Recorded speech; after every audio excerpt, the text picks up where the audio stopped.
السلام علیکم ورحمۃ اللہ وبرکاتہ۔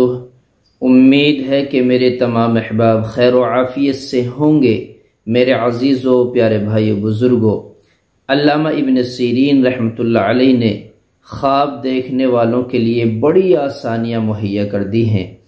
یوں فرماتے ہیں کہ اگر کسی شخص نے خواب میں چکی دیکھی، آٹا پیسنے والی چکی جو پہلے ہوا کرتی تھی، اور اس چکی میں پاٹ ہوتے تھے پتھر کے، ایک نیچے ہوتا تھا اور ایک اوپر ہوتا تھا، پتھر کے ٹکڑے پاٹ بولتے ان کو، اور اس کو ہاتھ سے چلایا جاتا تھا۔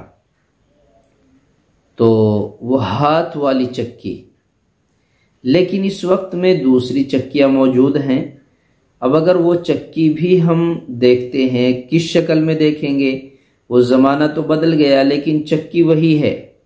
ان کی مشین گیری بدل گئی، طریقے بدل گئے، چلانے کا انداز بدل گیا، لیکن وہ چکی ہے۔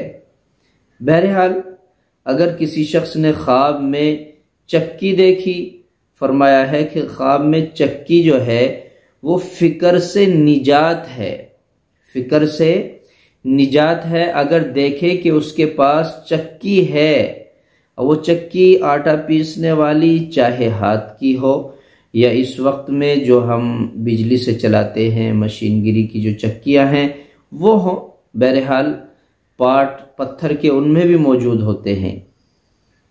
تو فرمایا کہ اگر کسی کے پاس چکی ہے، خواب میں وہ دیکھتا ہے کہ میرے پاس چکی ہے، تو دلیل ہے کہ اسی قدر اس کو خیر اور منفعت حاصل ہوگی۔ اگر چکی اس کے پاس ہے خواب میں، تو اس کو کوئی خیر اللہ کی طرف سے ملے گی، بھلائی، نفع، منفعت، خوب نفع حاصل ہوگا کہیں سے۔